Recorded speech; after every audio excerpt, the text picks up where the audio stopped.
여러분, 저는 지금 105년을 살아온 사람으로서 한 가지 진실을 말씀드리려 합니다. 사람들은 흔히 노인이 쓰러지는 이유를 큰 사건에서 찾습니다. 갑작스러운 병, 사고, 혹은 가족의 불화. 하지만 제가 한 세기를 살면서 수많은 사람의 시작과 끝을 곁에서 지켜본 결과 진실은 전혀 달랐습니다. 대부분의 노인은 재난으로 무너지지 않습니다. 그들은 매일 밤 아무도 모르는 사이에 아주 작은 습관 하나로 인해 천천히 무너집니다. 제 오랜 친구 이야기를 먼저 드려야겠습니다. 그는 저와 같은 대학에서 철학을 가르친 교수였고 평생 책을 가까이 하고 사람들에게 존경받으며 살았습니다. 89세에도 강단에 설 만큼 정신이 맑았고 걷기를 즐겼으며 누가 봐도 건강한 노년을 보내고 있었습니다. 저는 그가 최소한 저만큼은 살 것이라 믿었습니다. 그런데 그가 세상을 떠났을 때 그의 가족에게서 들은 이야기가 저를 오랫동안 생각하게 만들었습니다. 그는 매일 밤 10시가 되면 어김없이 라면을 끓여 먹었다고 합니다. 젊을 때부터 이어온 습관이었고 그 자신은 그것을 하루의 작은 위로라고 여겼습니다. 아무도, 심지어 그 자신도 그 조용한 습관이 그의 혈관을 매일 밤 조금씩 손상시키고 있다는 사실을 알지 못했습니다. 저는 여러분께 묻고 싶습니다. 지금 이 순간 밤마다 무언가를 드시고 잠자리에 드시는 분이 계십니까? 라면 한 그릇, 과자 몇 개, 혹은 달콤한 과일 한 접시, 그것이 잘못이라고 말씀드리는 것이 아닙니다. 저도 젊은 시절엔 그렇게 살았습니다. 하지만 제가 90을 넘기고 나서야 비로소 깨달은 것이 있습니다. 우리 몸은 나이가 들수록 밤을 다르게 사용합니다. 젊은 몸은 밤새 음식을 소화하면서도 스스로를 회복시킬 여유가 있습니다. 하지만 이른이 넘은 몸에게 밤은 오직 하나의 일만 해야 하는 시간입니다. 바로 수리와 재생입니다. 그 시간에 음식을 집어넣는 것은 공사 중인 건물에 밤새 사람을 들여보내는 것과 같습니다. 공사는 멈추고 혼란만 남습니다. 의학적으로도 이미 밝혀진 사실이 있습니다. 70세 이후 인체의 야간 대사 기능은 젊은 시절에 비해 40% 가까이 저하됩니다. 소화효소의 분비량도 줄고 장의 운동 속도도 느려집니다. 그 말은 곧 밤 10시에 먹은 음식이 아침까지 거의 그대로 몸 안에 머문다는 뜻입니다. 혈당은 오르고 혈압은 요동치며 간은 쉬지 못한 채 해독 작업을 계속합니다. 이것이 하루 이틀이면 괜찮습니다. 하지만 이것이 365일 그리고 수년간 반복된다면 어떻게 될까요? 몸은 말없이 기록합니다. 그리고 어느 날 아무런 예고 없이 무너집니다. 저는 이것을 가리켜 조용한 부채라고 부릅니다. 지금 당장은 고통이 없습니다. 오히려 맛있고 위로가 되고 잠이 잘 오는 것 같기도 합니다. 하지만 그 편안함의 대가를 몸은 훗날 한꺼번에 청구합니다. 그리고 그 청구서가 날아오는 시기가 바로 75세에서 80세 사이 많은 분들이 처음으로 크게 쓰러지는 그 시점입니다. 우연이 아닙니다. 수십 년간 쌓아온 부채가 그제서야 만기가 도래하는 것입니다. 오늘 저는 여러분께 노년에 절대 드셔서는 안 될 야식 6가지에 대해 말씀드릴 것입니다. 하지만 이것은 단순한 식이요법 이야기가 아닙니다. 저는 여러분께 숫자나 성분표를 들이밀 생각이 없습니다.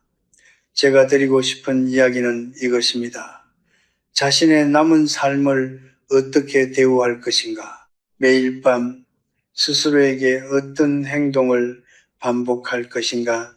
그것이 곧 여러분의 마지막 몇 년을 품위 있게 만들 수도 있고 비참하게 만들 수도 있습니다. 105년을 살아온 저는 그것을 직접 보았습니다. 이제 여러분께 말씀드릴 차례입니다. 제가 30살이었을 때 저는 몸이란 것을 거의 생각하지 않았습니다. 그것은 그냥 존재하는 것이었고 원하는 대로 움직여주는 도구였습니다. 밤새 책을 읽어도 다음 날 아침이면 멀쩡했고 아무거나 먹어도 소화가 되었으며 피곤해도 조금만 자면 회복이 되었습니다. 그 시절 저는 몸을 당연하게 여겼습니다. 아마 여러분 중에서도 젊은 시절 그랬던 분들이 계실 것입니다. 하지만 지금 제가 말씀드리고 싶은 것은 그 당연함이 얼마나 위험한 착각이었는지에 대한 이야기입니다. 인간의 몸은 나이가 들수록 점점 솔직해집니다. 젊은 몸은 거짓말을 잘합니다. 나쁜 음식을 먹어도 괜찮은 척하고 잠을 못 자도 버텨내며 스트레스를 받아도 표면적으로는 아무 일 없다는 듯 작동합니다. 그러나 이 침묵은 용서가 아닙니다. 몸은 조용히 기록하고 있을 뿐입니다. 70세가 넘으면 그 기록이 하나씩 수면 위로 올라오기 시작합니다. 갑자기 무릎이 아프고 혈압이 오르고 이유를 알 수 없는 피로가 쌓입니다. 많은 분들이 그것을 노화의 자연스러운 결과라고 받아들입니다. 하지만 저는 그것이 단순한 노화가 아니라 수십 년간 쌓아온 무관심의 청구서라는 것을 알게 되었습니다. 저는 몸을 정원에 자주 비유합니다. 정원은 낮 동안 햇빛을 받고 바람을 맞고 꽃을 피웁니다. 하지만 진짜 중요한 일은 밤에 일어납니다. 뿌리가 깊어지고 흙이 숨을 쉬며 낮에 받은 상처가 회복됩니다. 만약 정원사가 밤마다 흙을 파헤치고 거름을 들이붓고 물을 과하게 준다면 어떻게 될까요? 정원은 쉬지 못합니다. 회복하지 못합니다. 처음 몇 주는 괜찮아 보일 수 있습니다. 하지만 계절이 바뀌고 나면 그 정원의 꽃은 뿌리부터 서서히 시들어갑니다. 우리의 몸도 정확히 그렇습니다. 밤은 몸이 스스로를 고치는 시간입니다. 그 시간을 빼앗으면 몸은 결코 완전히 회복되지 못합니다. 특히 70세 이후의 몸에 대해서는 더욱 분명히 말씀드려야겠습니다. 이 나이가 되면 수면 중 성장 호르몬의 분비량이 현저하게 줄어듭니다. 성장 호르몬은 단순히 키를 크게 하는 물질이 아닙니다. 그것은 근육을 유지하고 손상된 세포를 복구하며 면역 체계를 재정비하는 핵심 물질입니다. 그런데 이 성장 호르몬은 위장이 비어 있을 때, 혈당이 안정되어 있을 때 가장 활발하게 분비됩니다. 밤늦게 무언가를 먹으면 혈당이 올라가고 그 순간 성장 호르몬의 분비는 급격히 억제됩니다. 즉, 야식 한 그릇이 몸의 자기 수리 시스템 전체를 멈춰버리는 것입니다. 이것을 알고 나서도 계속 드실 수 있겠습니까? 제가 72세 되던 해, 저는 처음으로 제 몸에 대해 진지하게 생각하기 시작했습니다. 그 전까지는 건강검진 결과지를 대충 훑어보고 서랍 속에 넣어두었습니다. 하지만 그의 의사가 제 손을 잡으며 이렇게 말했습니다. 교수님, 지금은 괜찮습니다. 하지만 지금 바꾸지 않으면 5년 후는 장담할 수 없습니다. 저는 그날 집에 돌아와 오랫동안 창밖을 바라보았습니다. 나는 평생 학생들에게 자기 자신을 돌보라고, 내면을 가꾸라고 가르쳤습니다. 그런데 정작 나 자신의 몸에는 그토록 무관심했던 것입니다. 그것은 일종의 위선이었습니다. 아니, 자기 자신에 대한 예의 없음이었습니다. 그 이후로 저는 밤에 아무것도 먹지 않는 것을 하나의 철학으로 삼았습니다. 단순히 건강을 위해서가 아닙니다. 그것은 제 남은 삶에 대한 존중이었습니다. 아직 써야 할 글이 있고 만나야 할 사람이 있으며 살아있는 동안 맑은 정신으로 하루하루를 온전히 경험하고 싶었습니다. 그러기 위해서는 몸이 밤마다 충분히 쉬고 회복하고 다음 날을 준비할 수 있어야 했습니다.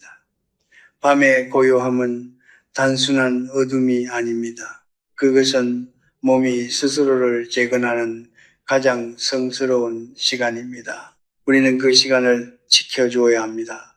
지금 여러분이 50대이든 60대이든 혹은 저처럼 그 이상이든 간에 한 가지만 기억해 주십시오.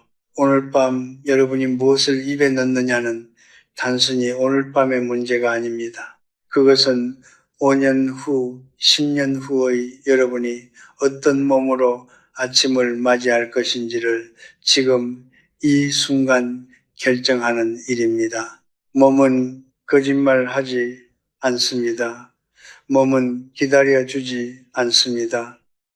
하지만 몸은 여러분이 바꾸기로 결심하는 순간 반드시 응답합니다.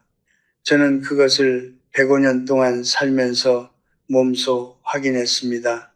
제가 50년 넘게 대학에서 학생들을 가르치는 동안 저는 수많은 제자들의 삶을 곁에서 지켜보았습니다. 그들이 졸업하고 결혼하고 부모가 되고 그리고 늙어가는 모습을 보았습니다. 그 중에서 제가 가장 안타깝게 기억하는 사람이 한 명 있습니다. 그는 제가 가장 아끼던 제자 중 하나였고 졸업 후 지방의 작은 고등학교에서 국어를 가르치는 교사가 되었습니다. 성실하고 학생들에게 헌신적이었으며 정년 퇴직 후에도 동네 도서관에서 노인들에게 글쓰기를 가르치던 사람이었습니다. 누가 보아도 아름다운 노년을 보내고 있는 사람이었습니다. 그런데 그가 퇴직하고 꼭 3년이 되던 해 새벽에 욕실에서 쓰러진 채 발견되었습니다. 뇌졸중이었습니다. 나중에 그의 아내가 저를 찾아와 눈물을 흘리며 이야기했습니다. 남편은 평생 라면을 좋아했다고 합니다.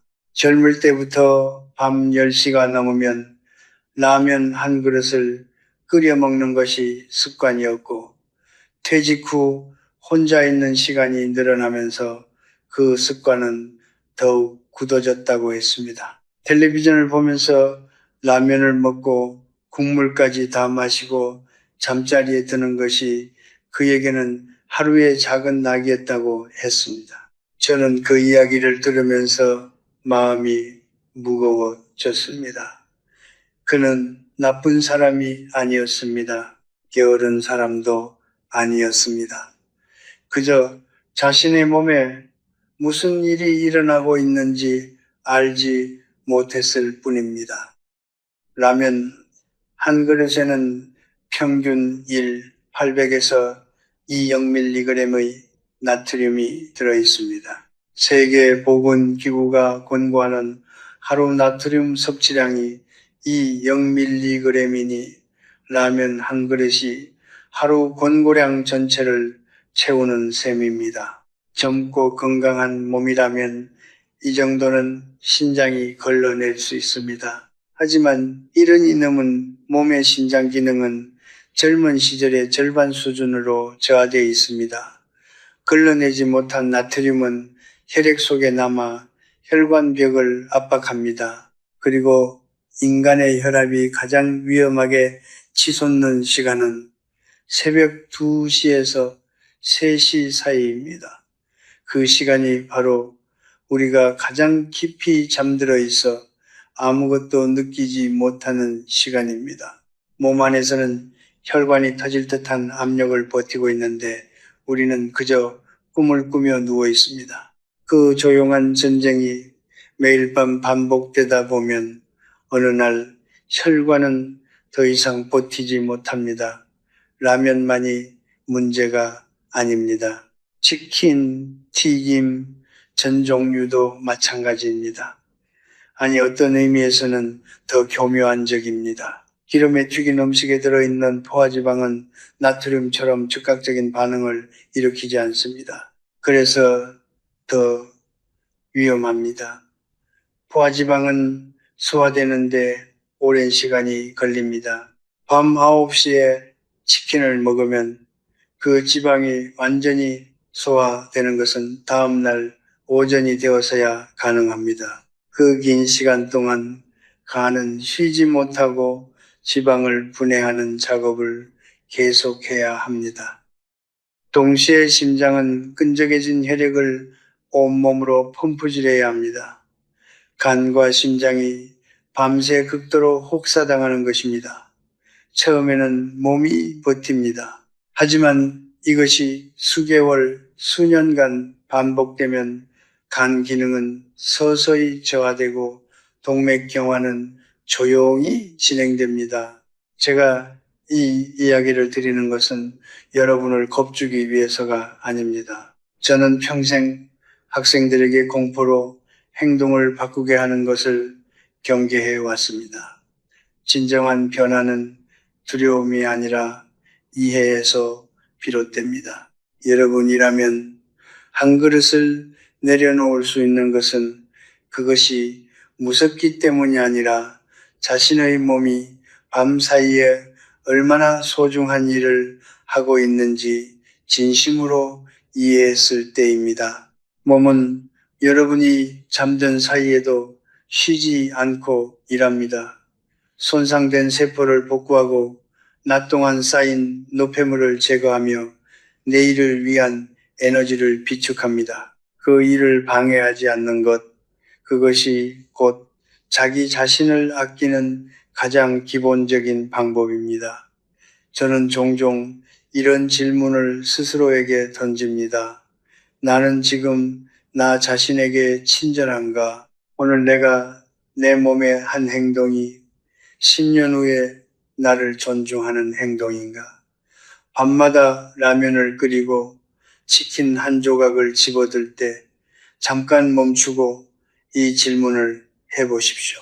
그것이 잘못이라고 말하는 것이 아닙니다. 다만 그 행동이 자신에게 어떤 의미를 가지는지 알고 선택하는 것과 모르고 습관적으로 하는 것 사이에는 엄청난 차이가 있습니다. 사람이 자기 자신을 대하는 방식이 곧 그 사람의 품격입니다. 그리고 그 품격은 밥상 앞에서도 드러납니다. 제가 아끼던 그 제자는 지금도 살아 있습니다. 반신이 마비된 채로 아내의 도움을 받아 하루하루를 보내고 있습니다. 그가 가끔 저에게 연락을 해옵니다. 그리고 매번 같은 말을 합니다. 교수님, 그때 왜 아무도 저에게 말해주지 않았을까요? 저는 그 말을 들을 때마다 가슴이 아픕니다. 그래서 오늘 저는 여러분께 말씀드리는 것입니다. 아무도 말해주지 않았기 때문에 제가 말씀드리는 것입니다. 사람들은 달콤한 것을 경계하지 않습니다. 짠 음식, 기름진 음식은 왠지 나쁠 것 같다는 직감이 있습니다. 하지만 빵은 괜찮을 것 같고 과자는 조금이니까 괜찮을 것 같으며 과일은 오히려 건강에 좋다고 알고 있습니다. 저도 한때 그렇게 생각했습니다. 그래서 저는 오늘 이 부분을 말씀드리는 것이 어쩌면 가장 중요할지도 모른다고 생각합니다. 왜냐하면 사람은 자신이 위험하다고 느끼지 못하는 것에 가장 무방비 상태로 노출되기 때문입니다. 달콤함은 바로 그런 적입니다. 칼을 들고 정면으로 달려오는 적이 아니라 미소를 지으며 손을 내미는 적입니다. 제가 80대 초반이었을 때의 일입니다. 저는 당시 건강에 꽤 자신이 있었습니다. 매일 아침 산책을 했고 식사도 규칙적으로 했으며 담배도 피우지 않았습니다. 다만 한 가지 습관이 있었습니다. 저녁 식사를 마치고 나서 두세 시간이 지나면 허기가 느껴졌고 그럴 때마다 냉장고에서 귤이나 사과를 꺼내 먹었습니다. 과일이니 괜찮다고 생각했습니다. 오히려 비타민도 섭취하고 소화도 잘 될 것이라 믿었습니다. 그런데 어느 해 정기검진에서 의사가 저를 보더니 고개를 갸우뚱했습니다. 공복 혈당 수치가 경계선 위를 맴돌고 있었습니다. 의사는 제 식습관을 꼼꼼히 물어보더니 취침 전 과일 섭취 습관을 바로 지적했습니다. 저는 그 순간 솔직히 믿기지 않았습니다. 과일이 문제라니요. 하지만 의사의 설명을 들으면서 저는 제가 얼마나 중요한 사실을 모르고 있었는지 깨달았습니다. 과일 안에 들어있는 과당은 포도당과 다르게 작동합니다. 과당은 간에서 직접 대사되기 때문에 섭취 즉시 간에 부담을 줍니다. 그리고 취침 전에 과당을 섭취하면 인슐린이 분비되는데 잠든 상태에서 인슐린이 높아지면 몸은 지방을 태우는 대신 지방을 저장하는 모드로 전환됩니다. 즉 자는 동안 몸이 살을 찌우고 있는 것입니다. 거기에 더해 70세 이후에는 인슐린 감수성 자체가 떨어져 있기 때문에 혈당 조절이 훨씬 어려워집니다. 젊은 사람에게는 사과 한 개가 별 문제 없을 수 있지만 70세 이상의 몸에서는 그 사과 한 개가 밤새 혈당을 불안정하게 만드는 방아쇠가 될 수 있습니다. 이것은 과일이 나쁘다는 말이 아닙니다. 시간이 문제입니다. 오전에 드시면 괜찮습니다. 하지만 잠들기 2시간 이내에 드시는 과일은 노년의 몸에게 선물이 아니라 부담입니다. 빵과 과자, 밀가루로 만든 음식도 마찬가지입니다. 이것들은 정제 탄수화물로 이루어져 있어 소화 속도가 매우 빠릅니다. 먹는 순간 혈당이 급격히 치솟고 그 후 인슐린이 대량 분비되어 혈당을 다시 끌어내립니다. 이 급격한 오르내림, 즉 혈당 스파이크가 수면의 질을 심각하게 저하시킵니다. 여러분 중에 잠은 충분히 잔 것 같은데 아침에 일어나면 여전히 피곤하신 분이 있으십니까? 이유 없이 새벽에 깨어나는 일이 잦아지셨습니까? 그것이 노화 때문만은 아닐 수 있습니다. 취침 전에 드신 달콤한 음식이 수면 중에 혈당을 요동치게 만들어 뇌가 온전히 쉬지 못하게 방해하고 있을 가능성이 큽니다. 뇌는 수면 중에 낮 동안 쌓인 노폐물을 청소합니다. 뇌 안에는 글림프 시스템이라는 자체 정화 시스템이 있는데 이것은 오직 깊은 수면 상태에서만 활성화됩니다. 최근 연구에 따르면 이 시스템이 제대로 작동하지 않을 경우 알츠하이머와 관련된 단백질이 뇌에 축적될 위험이 높아진다고 합니다. 다시 말해 밤마다 빵 한 조각, 과자 몇 개로 인해 수면의 질이 저하되는 것은 단순히 다음날 피곤한 문제가 아닙니다. 그것은 장기적으로 뇌의 노화 속도를 앞당기는 일입니다. 저는 이 사실을 알게 된 후 달콤한 음식을 밤에 먹는다는 것이 더 이상 작은 낙이 아니라 내 정신을 조금씩 갉아먹는 행위처럼 느껴졌습니다. 한 가지 더 말씀드리고 싶은 것이 있습니다. 우리 부모 세대를 생각해 보십시오. 그분들은 과일을 밤에 드시지 않았습니다. 과자를 밤마다 드시지도 않았습니다. 가난해서였을까요? 물론 그런 이유도 있었겠지만 그것만은 아닙니다. 그분들은 몸의 리듬을 자연스럽게 따르는 삶을 살았습니다. 해가 지면 먹는 것을 줄이고 몸을 쉬게 하는 것이 당연한 일이었습니다. 그것이 오랜 인류의 지혜였고 지금 우리가 과학으로 되돌아가 증명하고 있는 것이기도 합니다. 우리는 편리함과 풍요 속에서 그 지혜를 잃어버렸습니다. 그리고 그 대가를 치르고 있습니다. 달콤한 것을 포기하는 것은 쉽지 않습니다. 저도 압니다. 긴 하루가 끝나고 소파에 앉아 달콤한 것 한 입 먹는 그 순간의 위로를 저도 잘 알고 있습니다. 하지만 저는 여러분께 이렇게 말씀드리고 싶습니다. 진정한 위로는 몸을 편안하게 만드는 것에서 옵니다. 그리고 몸이 밤사이에 온전히 쉬고 회복할 수 있을 때 우리는 다음날 아침 진짜 편안함을 느낍니다. 잠깐의 달콤함 대신 평온한 아침을 선택하십시오. 그것이 자기 자신에게 줄 수 있는 가장 진실된 선물입니다. 한 입의 과자보다 맑은 정신으로 맞이하는 아침이 훨씬 달콤합니다. 저는 그것을 105년을 살면서 배웠습니다. 제가 40살이었을 때 저는 매일 저녁 식사 후 소주 한두 잔을 마시는 습관이 있었습니다. 거창한 이유가 있었던 것은 아닙니다. 하루의 긴장을 풀기 위해서였고 잠이 더 잘 온다고 느꼈기 때문이었습니다. 실제로 술을 마시면 빠르게 잠이 들었습니다. 그래서 저는 그것이 수면에 도움이 된다고 굳게 믿었습니다. 주변의 많은 동료들도 같은 이유로 저녁마다 한 잔씩 했습니다. 퇴근 후 한 잔, 피로 해소를 위해 한 잔, 잠이 오지 않아서 한 잔, 그것은 그 세대 남자들에게 너무나 자연스러운 일이었습니다. 아무도 그것이 잘못되었다고 말하지 않았습니다. 하지만 제가 72세에 받은 건강검진에서 저는 처음으로 그 믿음이 완전히 틀렸다는 것을 알게 되었습니다. 간 수치가 경계선을 넘어 있었고 의사는 제 수면의 질을 측정하는 검사를 권유했습니다.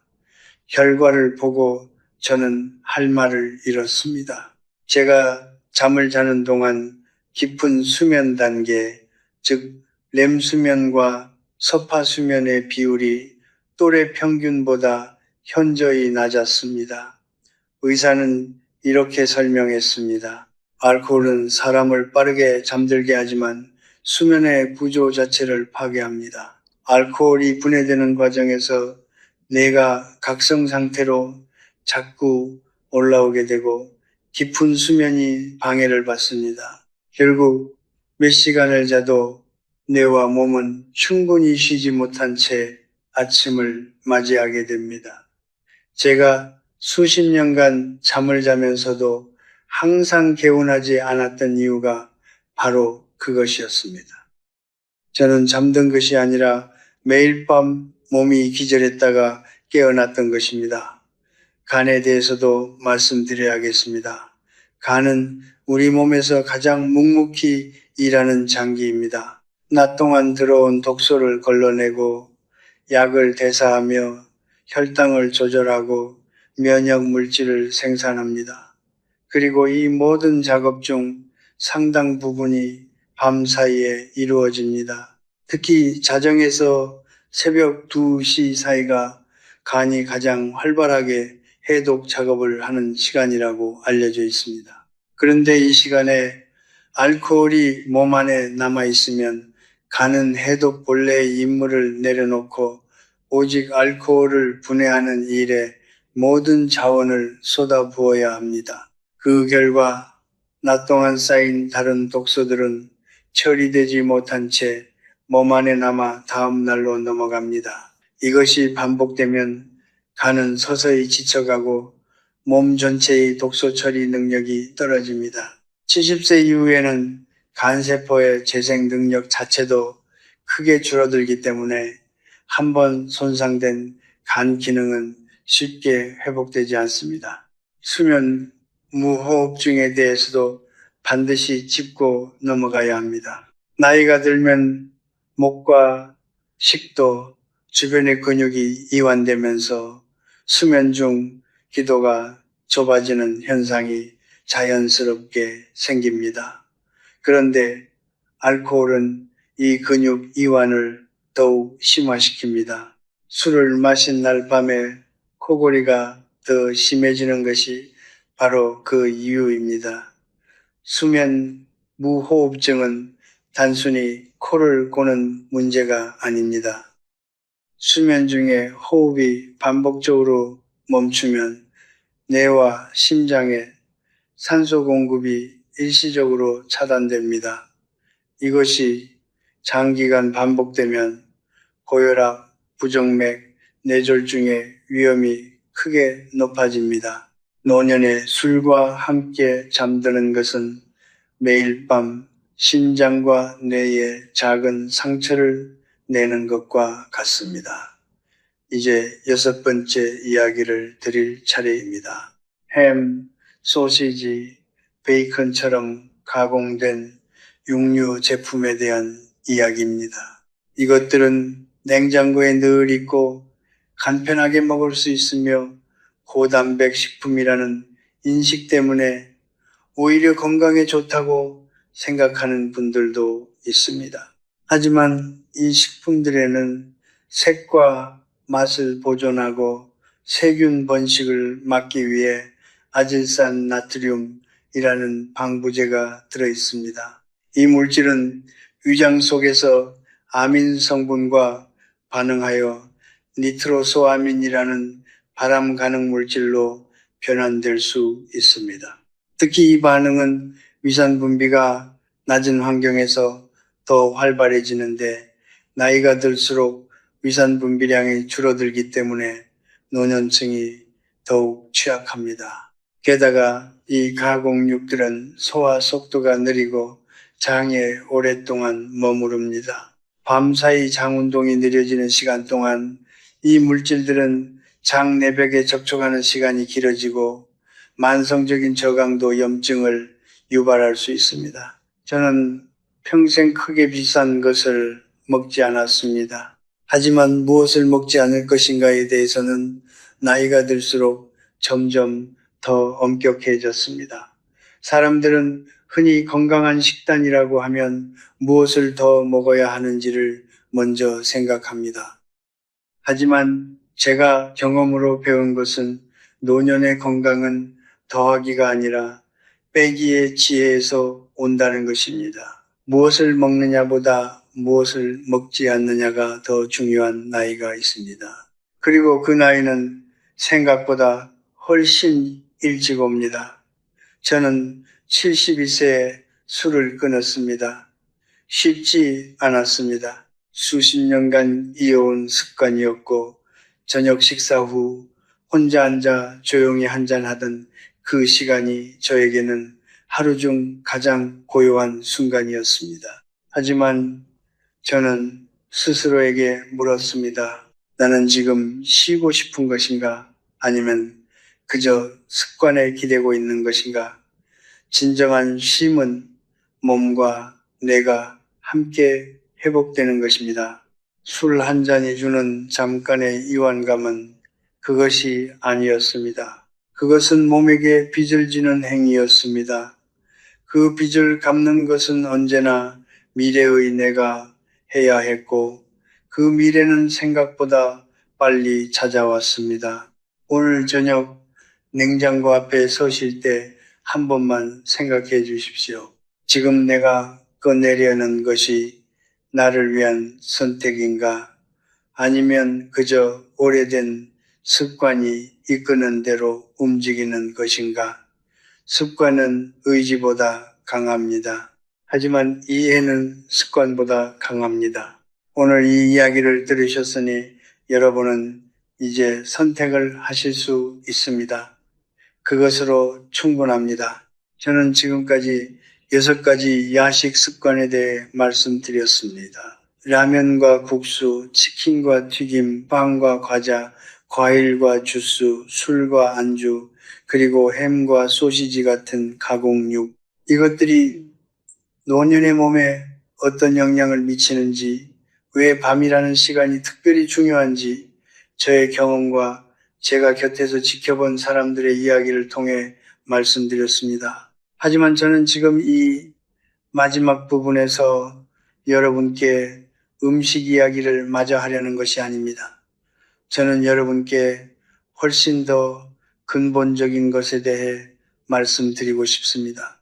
인간이 나이가 들수록 잃어버리는 것들이 있습니다.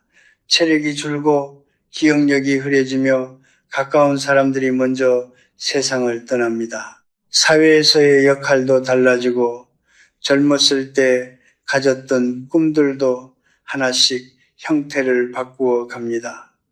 많은 사람들이 노년을 잃어가는 시간으로 바라봅니다. 그러나 저는 105년을 살면서 노년이 반드시 그런 것만은 아니라는 것을 배웠습니다. 노년은 잃는 시간이기도 하지만 동시에 자기 자신에게 가장 솔직해질 수 있는 시간이기도 합니다. 평생 다른 사람들의 시선을 의식하며 살아왔던 것들을 내려놓고 진정으로 나를 위한 선택을 할 수 있는 자유가 비로소 찾아오는 시간입니다. 그런데 그 자유를 누리기 위해서는 한 가지 조건이 필요합니다. 바로 몸이 버텨주어야 한다는 것입니다. 정신이 아무리 맑고 의지가 아무리 강해도 몸이 무너지면 그 자유는 누릴 수 없습니다. 저는 그것을 주변의 많은 분들을 통해 보아왔습니다. 평생 열심히 살고 좋은 사람으로 살았지만 몸이 먼저 쓰러져 마지막 몇 년을 병원 침대에서 보내야 했던 그분들이 나쁜 선택을 하며 산 것이 아닙니다. 다만 자신의 몸을 돌보는 일이 얼마나 중요한지를 너무 늦게 알게 된 것입니다. 저는 이 6가지 야식 습관을 단순히 건강 규칙으로 말씀드린 것이 아닙니다. 이것들은 삶에 대한 태도의 문제입니다. 매일 밤 자신의 몸에 무엇을 넣을 것인지 선택하는 행위는 곧 자신의 남은 삶을 어떻게 대우할 것인지에 대한 선택입니다. 그것을 의식하지 않고 습관에 이끌려 반복하는 것과 그 의미를 알고 스스로 선택하는 것은 전혀 다른 삶입니다. 절제는 억압이 아닙니다. 절제는 자기 자신을 존중하는 행위입니다. 아직 살아갈 날들이 남아있다는 것을 믿는 행위입니다. 내일의 나를 오늘의 내가 지켜주겠다는 조용한 다짐입니다. 제가 살아온 105년 동안 배운 것이 있다면 그것은 인간의 품격은 큰 순간에 드러나지 않는다는 것입니다. 품격은 아무도 보지 않는 밤에 혼자 냉장고 앞에 서 있을 때 드러납니다. 피곤하고 외롭고 허기진 그 순간에 자신에게 무엇을 선택해 주느냐에서 드러납니다. 그것이 아무리 작은 선택처럼 보여도 그 선택들이 쌓여 결국 한 사람의 노년을 만들어 갑니다.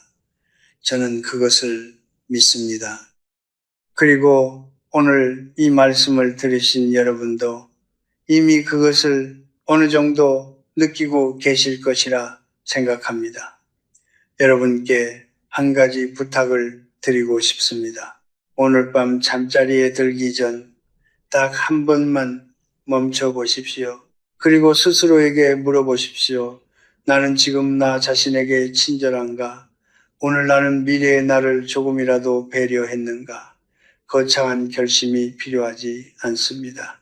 오늘 밤 라면 대신 따뜻한 물 한 잔을 선택하는 것으로 충분합니다.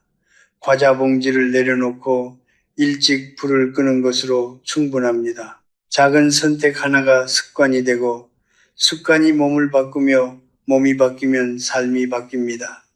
저는 그 과정을 수십 년에 걸쳐 직접 경험했습니다.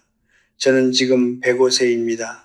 또래 친구들 대부분이 이미 세상을 떠났고 함께 젊음을 보냈던 사람들의 얼굴이 사진 속에만 남아 있습니다. 그럼에도 제가 아직 이렇게 여러분 앞에서 이야기를 할 수 있는 것은 어느 특별한 비결이 있어서가 아닙니다. 다만 저는 오래전부터 자신의 몸을 조용히 그러나 꾸준히 존중해 왔을 뿐입니다. 화려하지 않은 선택들을 매일 밤 혼자서 아무도 칭찬해 주지 않아도 반복해 왔을 뿐입니다. 여러분의 남은 날들이 편안하고 품이 있기를 바랍니다. 아침에 눈을 떴을 때 몸이 가볍고 정신이 맑으며 오늘 하루를 온전히 살아갈 힘이 있기를 바랍니다. 그것은 거창한 꿈이 아닙니다. 그것은 매일 밤 자신에게 건네는 작은 친절로 이루어지는 것입니다. 오늘 밤부터 딱 하나만 바꿔보십시오. 그것으로 충분합니다. 밤은 어둠이 아닙니다.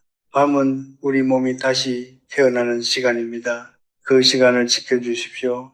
그것이 곧 자기 자신을 지키는 일입니다.